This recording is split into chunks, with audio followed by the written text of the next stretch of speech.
हाँ तो स्टूडेंट्स कैसे हैं आप सभी। मुझे पूरा विश्वास है कि आप अच्छे होंगे, घर पर रहकर मेहनत भी कर रहे होंगे। देखिए आज हम क्लास 12th में फिजिक्स के अंदर जो टॉपिक स्टार्ट कर रहे थे हम उसी को आगे बढ़ाते हैं। हमने इसके पहले कूलाम लॉ के बारे में जाना था, कूलाम लॉ क्या है, लेकिन आज हम उसी टॉपिक को आगे बढ़ाते हुए और हम उसी में कुछ और जानकारी हासिल करेंगे।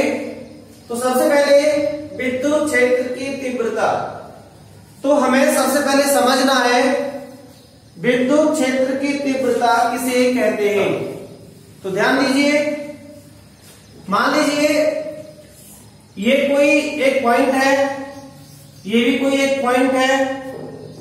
अगर यहां पर कोई भी एक्सपेरिमेंटल चार्ज रखा है, मतलब ये कोई परीक्षण आवेश है, इसका नाम है परीक्षण आवेश।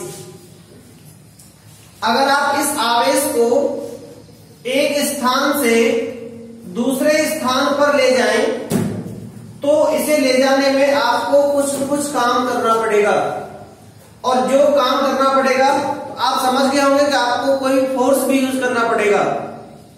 तो एक आवेश को एक स्थान से दूसरे स्थान पर ले जाने पर जो हमें बल लगाना पड़ता है उसे हम F कहते हैं, और जो परीक्षण आवेश होता है उसको Q नॉट। इसका मतलब हो गया कि परीक्षण आवेश को एक स्थान से दूसरे स्थान पर ले जाने में लगाया गया बल और उसी परीक्षण आवेश के अनुपात को विद्युत क्षेत्र की तीव्रता कहते हैं, और इसे E से डिनोटेट करते हैं। तो ये फॉर्मूला हमारा रेडी हो गया।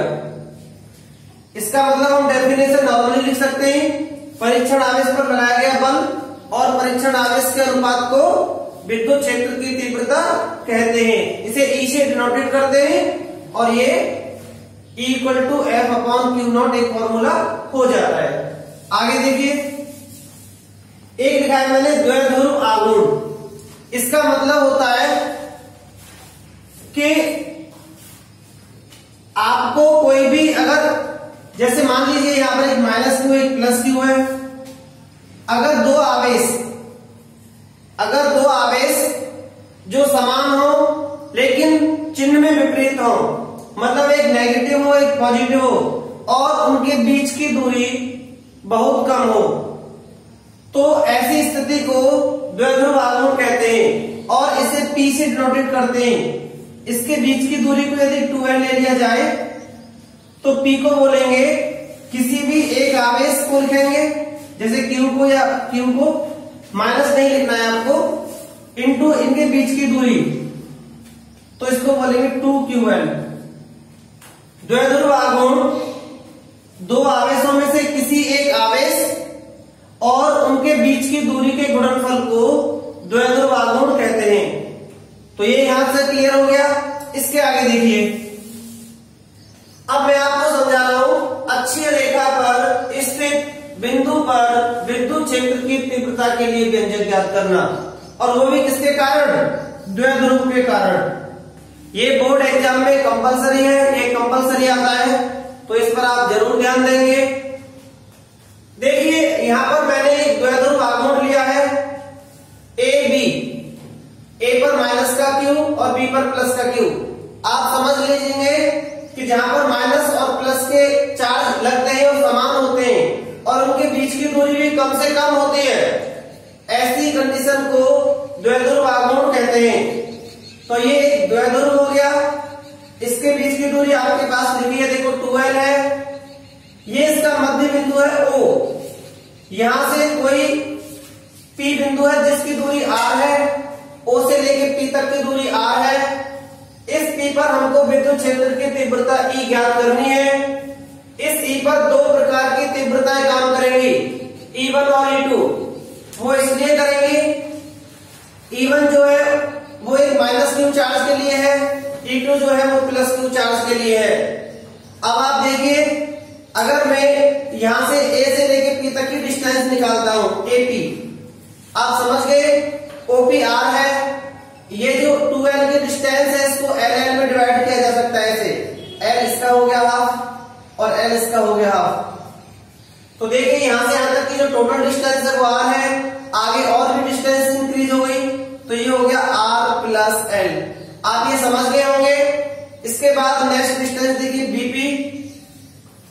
ये हो गया आपका बीपी की जो डिस्टेंस है उसमें आर लेस हो गई तो आर माइनस एल।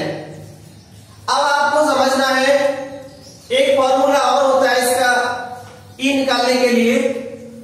ई निकालने का एक फॉर्मूला होता है 1/4 pi epsilon naught q upon r square. ये विद्युत क्षेत्र की तीव्रता निकालने के लिए एक फॉर्मूला होता है। इस फॉर्मूले को हम उसी से प्रूव कर सकते हैं, इसी से E equal to F upon q naught से। कैसे प्रूव करेंगे? ये कोई चार्ज है, ये भी कोई चार्ज है। मान लीजिए यहां पर क्यू नॉट है, यहां पर क्यू है, या इधर क्यू मान लीजिए, इधर क्यू नॉट मान लीजिए, कोई बात नहीं। इन दोनों के बीच की दूरी आर है।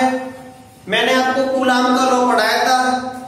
कूलाम के लॉ से एफ कितना आएगा यहां पर 1/4 pi epsilon naught q naught by r square.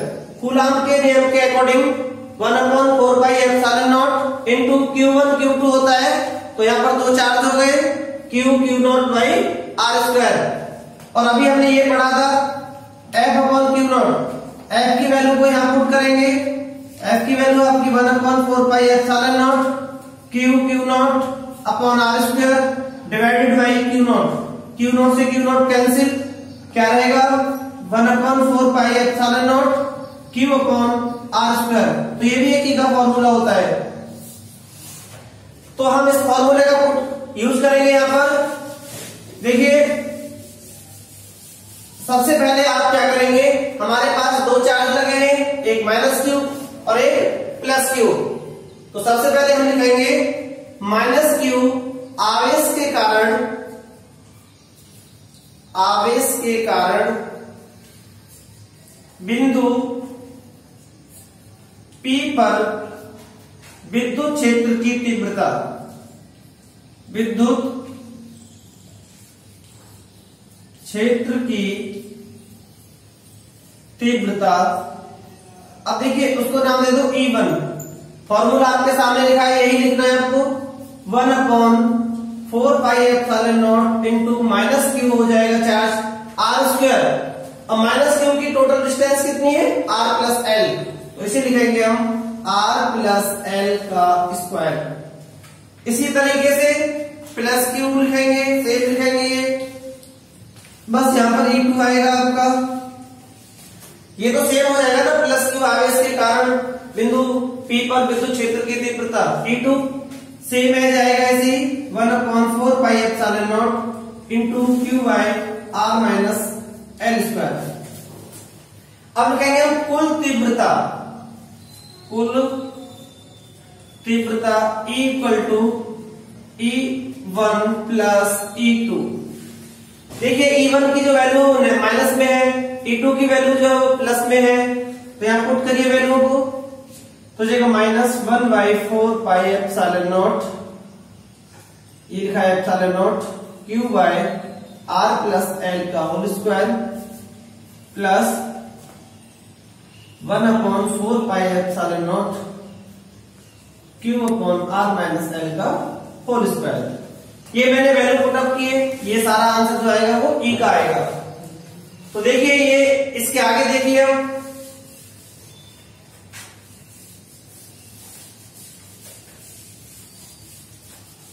देखिए इसमें कॉमन निकाल लीजिए। इसका कॉमन हो गया आपका 1/4 pi epsilon naught into Q, ये सभी कॉमन आ जाएगा। अब जो रिमेन वैल्यू रहेंगे उनको लिखिए -1/r plus l whole square plus r minus l whole square. अब देखिए आगे ये हो जाएगा Q/4 पाई एप्सिलॉन नॉट, इसका एलसीएम लीजिए, ये हो जाएगा r plus l whole square r minus l whole square. LCM हो गया cross multiply r minus l whole square plus r plus l whole square. ये यहां तक समझ गए होंगे आप। आगे देखिए आपको ये a माइनस बी का होल स्क्वायर फॉर्मूला ओपन करना है, तो इसका आएगा आर स्क्वायर माइनस हो जाएगा इससे प्लस एल स्क्वायर, वो भी माइनस हो जाएगा, -2rl वो प्लस हो जाएगा। आप इस a माइनस बी का होल स्क्वायर फॉर्मूला ओपन करेंगे और उसके बाद माइनस से मल्टीप्लाई भी करेंगे आप। और ऐसे यहां पर आपको करना है formula r square plus l square plus 2r l divided by इन दोनों ब्रैकेटों का फॉर्मूला हो जाएगा r square minus l square का होल स्क्वायर। आप देख रहे होंगे दोनों का स्क्वायर मैंने एक ही साथ लिख दिया और अंदर जो फॉर्मूला बनेगा वो हो जाएगा a plus b a minus b a square minus b square. देखिए कुछ कैंसिल हो गए टर्म्स। इसके बाद देखिए ये q upon 4 pi epsilon not ये हो गया आपका 4rl divided by r square में। देखिए यहां पर आर स्क्वायर को मैं यहां पर स्क्वायर लिख देता हूं। क्यों लिख देता हूं समझना है आपको। यहां में लिखना पड़ेगा r काफी बड़ा है l से, मतलब r इज ग्रेटर l। क्या लिख सकते हैं l बहुत ही छोटा है जिसे हम नेग्लेक्ट कर देते हैं, छोड़ देते हैं। जो वैल्यू ज्यादा छोटी होती है उसे हम नेग्लेक्ट कर देते हैं, मतलब उसे छोड़ सकते हैं। तो r के अकॉर्डिंग या r की अपेक्षा l बहुत छोटा है, l ज्यादा छोटा है इसलिए l को छोड़ दिया गया। इसके बाद देखिए इसे लिखिए 1/4 pi epsilon not into q का मल्टीप्लाई कीजिए इसमें तो 2ql ध्यान रखेंगे आप इसको r/r4। दोबारा ध्यान दीजिए यहां पर ये 4 लिखा है तो 2 2 जा 4 मैंने 4 को ब्रेक किया, q ये रहा आपका, l यहां से ले लिया, r को मैंने इधर लिख दिया। ये मैंने क्यों लिखा है इस r से कैंसिल और इसके बाद ये हो जाएगा आपका 1/4 pi epsilon naught 2 as it is 2ql को हम p बोलते हैं। मैंने भी बताया था कि द्विभाजक जो होता है वो 2ql होता है, p हो गया और अपॉन r की q हो गया। तो ये फॉर्मूला हो गया आपके लिए। तो फॉर्मूला हमारे पास क्या निकल के आया तो equal to 1/4 pi epsilon naught 2p upon r की q। ये एक फॉर्मूला रेडी हुआ और हमने यहां से इसके लिए जो डेरिवेशन है आपके अच्छे रेखा के लिए और हमने विद्युत क्षेत्र की तीव्रता निकालना सीख लिया। तो ये एक बोर्ड एग्जाम के लिए बेस्ट रहेगा आपके लिए। आप मेहनत करें, इसके अकॉर्डिंग और भी तैयारी करें। Thank you and have a nice day.